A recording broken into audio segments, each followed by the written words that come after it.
He awoke to find that in his slumber he had created another being. This one was jolly and exciting, and everyone seemed to like it. This being became known as Mr. Samaro. It's the tribal African spelling. It's the tribal African. He was deemed the god of creativity. With no place for Samaro to rule, Moore allowed him to create his own world. A place he could rule as he saw fit. Somewhere he could let his creativity flow. He set out to create such a place. As he began the daunting task of creating this world, he took the form of the great Samaro bear, a mighty beast with rainbows of fur and stage lights for eyes. Its roar could be heard all across the world. Samaro bear started by creating a large room. The vastness of this room astounded all who saw it. He then made the seats. He needed enough to sit as many people as wanted to see his productions. Once he had adequate seating, he realized that there was no way to control the music and lights. Thus, the audio room above the stage was born. From within this room, he was able to control the lights and sounds. Finally, he began the hardest task of all, building the stage. Running low on materials, Samaro bear decided he had just enough to build the stage. That's nice. For 40 days and 40 nights he worked, hammering and drilling and laboring away, trying to make the perfect stage. Finally, he did it. He was done. Everything was just how he needed it. He lay upon his stage and gazed into the lighting above. As he rested, he slowly transformed back into the Samaro we know and love today. During this time, Lewis Moore created new beings. These mortals were called humans. Wait, did I just add that? These mortals were the first humans. They were all different shapes, sizes, colors, and ages. The oldest were called the seniors. They were the most mature of the mortals, though they still often made poor choices, Lucas. All was forgiven as they were learning their boundaries.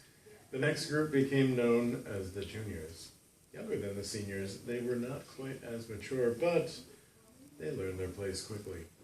Next, Lewis Moore created the sophomores. Younger than the juniors, they were nowhere as mature. They were still learning how to survive and needed occasional guidance from their elders. Finally, Moore created the freshmen. They were young, immature, and terribly stupid. They required constant guidance from the elders. As Samaro watched these humans, he realized that many shared a similar creativity to Samaro himself.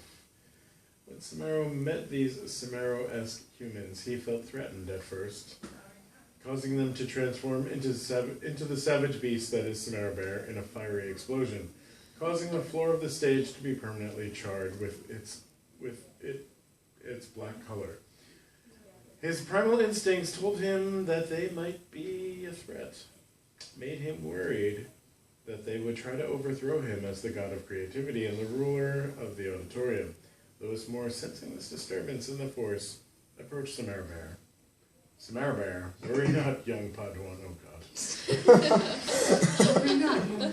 These humans, though they are creative, are nowhere nearly as creatively savage as you.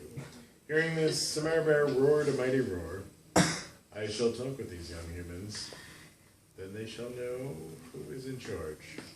After conversing with the eldest of these creative humans, they agreed that they would not overthrow the mighty Samaro bear, and that they would assist him in controlling the savage little freshman. This newfound peace of mind allowed Samaro bear to transform back into Samaro, whose hair was now permanently made of pure rainbows. 7 days later, with the help of his seniors, he put on his first production, Spoons, an original play by Jonathan Samaro. It was a huge success. Spoons told the story of how Lewis Moore created the world and the other gods, and of Samaro creating the Auditorium. As the humans heard this story, they learned more about how they were created and their history as a species. This ends the tale.